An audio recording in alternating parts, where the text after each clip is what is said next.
the next topic, which is from a person who's been fooling the Indian audience for a couple of years. Also, it's Micromax's new company Dor, and maybe what I said in the beginning is slightly a bit harsh on the CEO of Micromax. So maybe I'll rescind what I said. But yeah, it is up to you to decide if this product is a scam or not.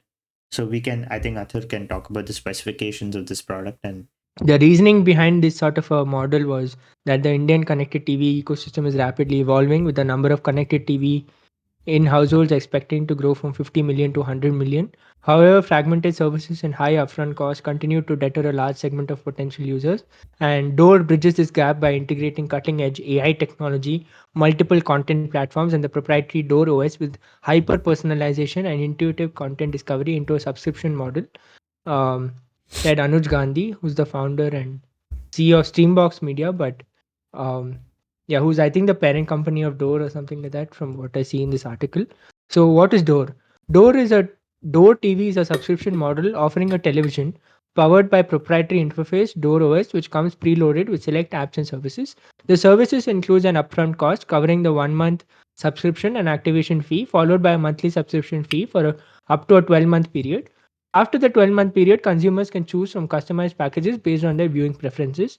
So, Door will initially be available in a 43-inch 4K QLED TV with Dolby Audio, solar-powered remote control, and a companion smartphone app. The TV operates on Door OS, providing access to over 24 OTT platforms and 300 plus TV channels under a single sign-on subscription. The OTT apps included are Prime Video, JioCinema, Disney Plus, Hotstar, G5, Sony Live, YouTube, Discovery Plus, and all of those. But Netflix is not included. Apparently, I don't know why. And but they're according to the trying to startup, the get unified, Netflix. yeah, hopefully they do, but yeah, Netflix is not included for now. Coming to the pricing, and this is where the whole thing changes.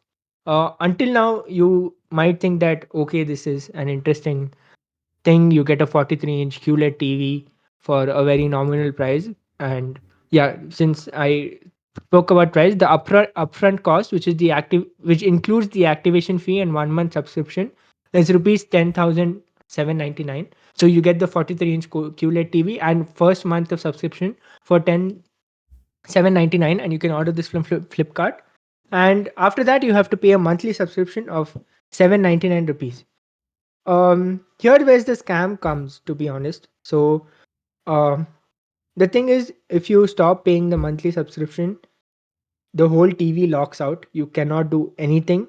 They have made the system in such a way that you cannot brick it, you cannot connect an HDMI cable, you can't do anything to run your own OS, or if you want to run Android TV or whatever, you can't do any of that.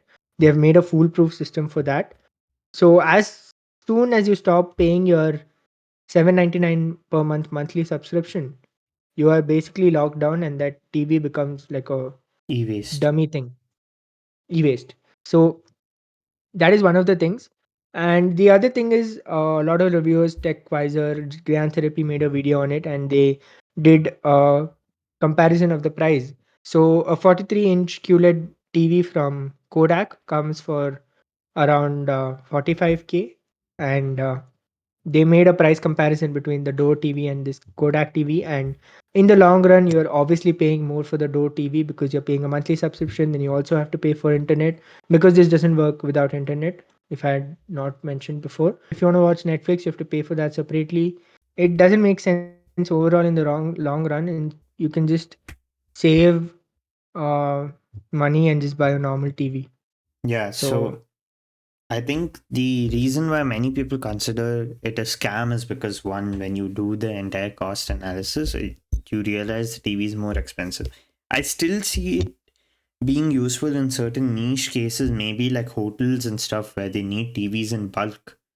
It would be more efficient for them to buy these Door TVs and then maybe like get them fixed by like, because if a TV goes in a hotel, then they have to pay for a new TV again. Whereas a Door TV, they'll have the Door support, and then paying for such bulk amount of subscriptions and things like that in hotels, it would be a lot more expensive. So maybe in hotels in the long run, it'll be more efficient to get these Door TVs. Or for generally for a person that does not want to uh, that does not care much, maybe these Door TVs uh, make sense. But because of its low pricing, people can fall into this trap of where they're gonna start buying these Door TVs, and then nobody's gonna pay for the subscription, and that's what I feel it's gonna happen. And we're gonna see a lot of TVs just dumped. 4K, good 4K TVs just dumped.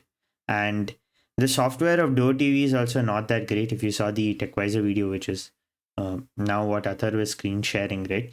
You will see there's a lot of issues with the software. The TV in itself is okay, but yeah, that's the main problem with Door TV. And in India, a lot of people, they're fine with the concept of EMI. This is basically an EMI that never ends. If you get the TV, you are paying for a TV again and again and again. It's like renting furniture. It makes sense for the short term, but in the long term, it's not sustainable at all. And that's why you realize people. That's why people actually buy uh, furniture. So my main concern with Door TV is I still think the concept can be used somewhere. There will be at least one niche audience where Door TV might apply. But because of it being cheap, a lot of people can fall for the scam. But my concern is what happens when eventually this TV is too old for the software to support it. Obviously, they'll keep updating Prime Video, they'll keep updating uh, Geo, Sony Live, whatever apps are there. But what happens when the software can't keep up with the TV? First of all, one thing we didn't say is the Door TV. If you do the specifications comparison, it has less RAM.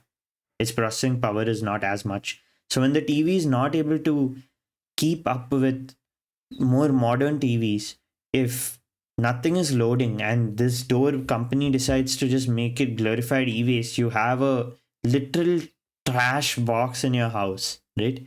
Whereas if they had unlocked it later, or if they say that, okay, ki, when this TV is not sustainable to run anymore with the apps online, we will release uh, we will allow the public to use the TV as a wired TV, like HDMI cable, at least they can get, and they can maybe get a Fire Stick or some new Fire Stick so that the TV works. That is what they haven't addressed. So that is one thing they have to address, I feel, And because sustainability is, yeah, another thing is another thing is although this is like a 4K TV, all the subscriptions that they're providing are the base subscriptions yeah, yeah. which support 1080p. They don't support 4K. So what's the point of the 4K Point of TV? having the And 4K TV, yeah. another really shady thing in their website under uh, the terms and conditions is you agree not to make, publish, or otherwise disseminate any statements, comments, or Negative. materials that disparage, defame, or otherwise negatively impact the reputation or goodwill of Streambox, which is the brand. It officially affiliates, officers, directors, employees, or agents. So basically, they just want you to talk about the positive stuff of the TV and get done with it. And how is that And legal? maybe Like, and they can use this clause and they'll put a legal notice on you, and you'll probably have no other option but to delete it. But luckily, TechWiser and GAN Therapy's videos are still there, so um, that's maybe a good sign. yeah, but it's concerning to see this. And for those of you who saw the podcast episode that the CEO of Microsoft, I was gonna say Microsoft, Micromax did, he is trying to ride the nationalism wave, which he had tried to do with Micromax also as a product. But don't fall for this. In the end, Micromax is not gonna save you. It doesn't care about you or the country like that. They care more about their sales. So make an informed decision before purchasing this. I Even the Door TV is not like an original TV or anything. It's probably some Chinese mass produced manufactured TV which they are getting. So don't think of it in that way. And yeah, I think it's a very interesting thing to see these type of concepts that people are coming up with for TVs and things like that. But yeah, as long as you're not investing your money in it, or if you are investing your money in it, just do the cost analysis. I mean, it's very important to do one for any major purchase. And Thanks for watching the clip till the end. If you want to watch more clips from the main podcast, then don't forget to subscribe to the YouTube channel. If you want to listen to the entire episode, then you can go check it out on Spotify, Apple Podcasts, or Google Podcasts, whichever app you use. The link will be in the description below. and YouTube thinks this video right here will be the best one for you to watch next. So click here and I'll meet you there.